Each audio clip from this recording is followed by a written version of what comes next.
ஆனால் இன்றைக்கு தமிழ் திரையுலகின் உயர்ந்த நட்சத்திரமாக சூப்பர் ஸ்டாராக அவர் இருக்கிறார் என்றால் அவருடைய உழைப்பு தான்.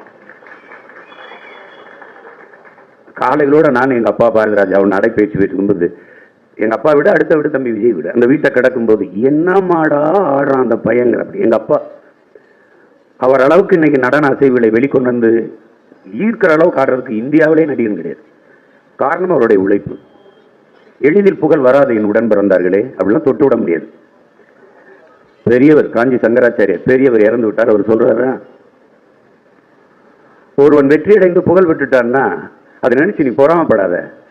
அந்த இடத்திற்கு வர அவன் கொடுத்திருக்க விலை இருக்குல்ல, வலி இருக்குல்ல, அவன் சுமந்து வந்த வலி, ஏச்சு, பேச்சு, அவமானம், அதை ஒரு தடவை நீ திரும்பி பார்த்தீங்கன்னா யாரு மேலேயும் உனக்கு பொறாமை வராது வெற்றி அடைந்தவன் மேல. காலையில தான் நான் சொல்லிட்டு போனேன் இந்த வாயால மகாலட்சுமி மாதிரி இருக்கேன்னு. அது வேற வாயி, இது நார வாயி. 69 படத்துல ஒரு படம் நல்ல படம். இந்த சனா ஒரு படம் கூட நல்ல படம் தராதவன் நல்லாட்சி தருவன் நம்புது.